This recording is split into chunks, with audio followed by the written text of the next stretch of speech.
It's my feel-good breakfast show. Welcome back to your Feel Good Breakfast Show. I'm so glad it didn't go off anywhere. You stayed with us, which is fantastic. We are live at S3, and one of the most important things about being an influencer is having an audience that loves what you have to say. Now, LLB graduate Tumi Ntlokwana, he has found his voice and shared his views in all things life, relationships, and hot music on his podcast, The 213 Show. Do you not feel like you have to say it like that?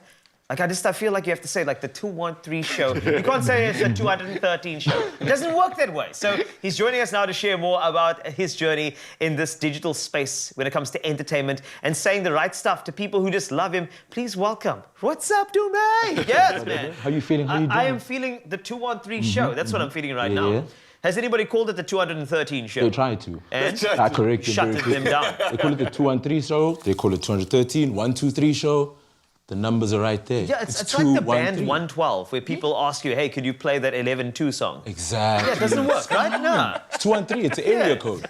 All right, let's just talk about the 213, man. Before we even got into that, I believe you're actually an LLB law graduate. Yes, sir. So, man, that's not an easy feat on its own. Nope. Podcasting takes up a lot of time. How are you juggling the hustle, man, firstly? Man, first of all, there's something else on top of that, because I do events on weekends too. Oh, my goodness. Oh, So snap, okay. it's the podcast, it's work, and it's events on weekends. So it's a 7-day week. But Good. finding time to rest, that's the only way you can juggle it. Yeah. Understanding that you're going to work for 7 days a week, get used to it. Yes. But after that, find time to rest. Always find time to rest. I like that. Get used to it. Rest is an interesting concept. I remember I used to rest back in it was a while ago. But it's fine. It's just, I know how you feel, which is great. But when I look at this show, I'm a big believer. Put something, a little bit of you into everything you do. Is that exactly what's happening with the 213 show, with your legal pursuits? Do you have this platform with your show to mesh all of these things in your life into something? I think if you look at it this way, it's more of being able to express another side of me. Okay. So the LLB is very strict in what it is. Yes, it is. You can't exude your personality when you're talking to a prosecutor, when you're talking to a judge. It doesn't work. You can't be like, yo, I'm 213. You will get kicked out. You will get kicked out. So it's a way for me to just be myself and, get everything out, all the swear words, all the emotional stuff, all the, be able to just be me, and all my emotions. Whereas at work, I am an employee who is actually working, making sure everything's spot on to the T and is clean. That's sort of the difference. That's a good balance, good a spice, sweet. You got all of the flavors going on there as well, especially the spice with the swearing. But we won't go into that now because we can't. So look, man, we're talking about you being in the suit of the lawman and then the suit when it comes to the 213. So let's talk about the 213 because I'd imagine that's where you get to be you. Yeah. And with that comes the variety of what makes you and things that you're doing in your life. But what exactly is it that you're talking about? What topics are you conversing with in the show? That's actually the best part because how the show even started was just me thinking, look, there's a lot of topics that I feel like as the younger people, I guess, in South Africa, we don't really get a direct avenue where you want to feel something. Let's say you're going through a lot, because it came through at the time of when it was deep lockdown, and I realized a lot of people were going through anxiety, depression, emotional work, and I just felt like not enough people were talking about it, because social media is such a dark space now that it's very hard to, just express yourself. So I wanted to create a show where I give you all of these different topics and you can listen to me relate to you, and that was the whole idea, is that you feel like you're talking to a friend of yours, and I'm telling you that I can relate. And I do the research, I read up on all the things that you're feeling, but I explain it to you as if we're friends talking together. So it's all those different topics, relationships, how you feel, work, juggling money, juggling family, black tax, all of those different things are all discussed in an open manner. And it is actually quite important to have that conversational manner because you're right. People don't respond to these just sort of large words and that sort of thing. People respond to people like you. Exactly. Where we can have a good conversation and just flow with it, which is so important though. I just want you to get me, man. Exactly. I want you to feel like you know me. So let's just say if anybody has not heard your podcast, beyond everything that you've just colored in for us, what can we expect? Do we come through with an open mind, ready to converse with somebody who is going to give us the layman's terms of some complex matters in the same way, give us company that we need? Yeah, it's actually spot on, because you're basically talking to someone who is, and that's why I say it's nice, because I've got the experience of being employed. I've got the experience of, going through high school, going through varsity, but I also have the experience of going through entertainment, social media, podcasting, influencing. So it's basically you find what suits you, You know, so if you're someone who's employed, Yeah. there will be episodes that you feel like, damn, he's talking to me. Yes. Whereas there's times where because you're trying to be a YouTuber or startup, whatever business person, you'll feel like that relates to me. So Nice. come in with an open mind and you'll enjoy it. Well, I feel like Tumi really gets us, so he's not going anywhere. We're going to stick around and chat more about the 213 show and what makes this man tick. So don't go anywhere. It's my feel-good breakfast show. You know that Paul Tusi's coming back onto the show in the next couple of minutes, and I'm quite excited about it. Yeah. I think there was a fantastic conversation, so pertinent, so make sure you're around for that. But we are back on the couch with a very special podcaster, content creator, LLB graduate, Tumi Ntlokwana, who's making his voice heard across the internet airwaves with this podcast called, don't call it the 213 show, not the 213 show, it's the 213 show. Remember the name, let it echo in your head, and live rent-free up there. It's important. All right, so let's go, because we chatted about so many cool things in the beginning, Yeah. and I love your style. I love the culture that you've developed in terms of, it's kind of like having a proper conversation, speaking to somebody instead of speaking at them. And this is essentially all the pillars of someone getting to know you and listen to you. But Raul got so excited when he realized that you were at the helm of a trend. Yeah, man, I had no idea. I'm still laughing as I think about it.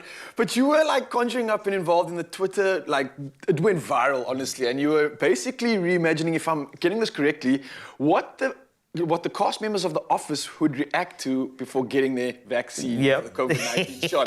Man, Twitter absolutely loved this. It went viral, went off. I saw some responses as well from some incredible people. Where did this even come from? What was the idea, man? I promise you, I didn't see it coming. Like, I did not see it coming. I had been binge watching for a week because I hadn't watched it in like 3 months, which is a long time for me. So I was like, no, let me actually binge watch. And every time I'd leave my house, I'd be like, man, this would be crazy if this was, oh, I'd love to watch this. And I just said it. Because if you follow me on Twitter, you know I tweet a lot. Yeah. So it was just one of those, like just tweeting my thoughts. I took a nap, I woke up, my phone was a mess. I was like, okay, maybe it's gonna, settle down. Yeah. I went out, went to one of my events, fell asleep, woke up the next day, I was on Complex, I was on international Instagram pages, I was everywhere. Just off one tweet. And the nice thing is everyone really had funny scenarios that they painted. You know, if you The know. Dwight stuff was my favorite, by the way. All the Dwight stuff. My word, it was so good. In fact, you see, that was the original tweet over there. There's the Dwight stuff coming. This is my jam. I love these. This one had to show. Because it is so great that this took off, because The Office is one of my favorites too. It's one of those shows you just go back to and go back to and go back to, because all the characters are so unique. And you can imagine if like Jim had to take a vaccine or something, because Jim, I feel like he's cracked the code of that mockumentary style. He's actually mastered it. Yeah, Mastered he's it. there. He's looking at the camera at the right moments. And that's the thing. He looks at the camera at such a perfect moment that you can hear what he's thinking. Yes. Which is so tough for a lot of people. But you You look at almost me say it out loud, don't you're you? like, I get it. I know. But so I suppose in a way you said that you just did that with your thoughts, right? Yeah.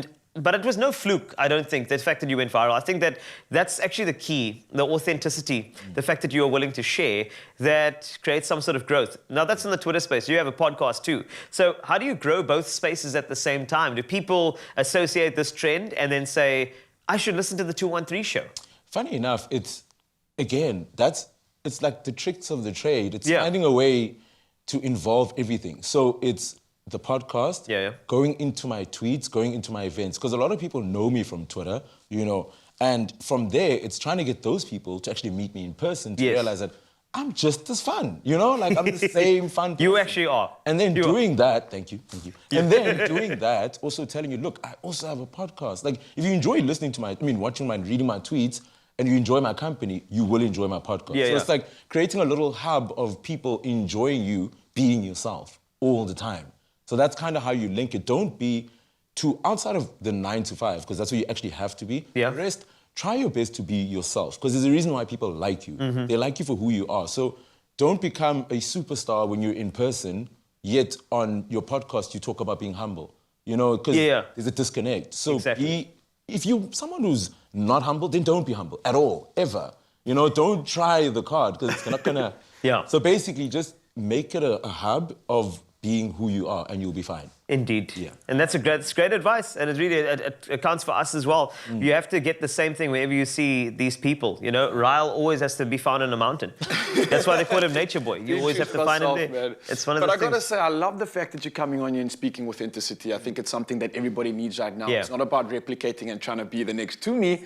It's about how to become yourself and elevate to that success. And I think you've really just isolated exactly what it takes to become the real authentic you. And I love what you're doing, man. Keep it coming. Keep all those flow state thoughts coming out. And I'm sure we're going to see you on another viral tweet, a podcast, or anything else like that, man. Absolutely loving it. So thank you so much. Obviously, it's so exciting to chat to me. And of course, you can catch him on the 213 show. Yeah. That's the podcast. Yeah. It's not 2013. It's not 213. Yeah. It's the 213 with Tumi. Yeah.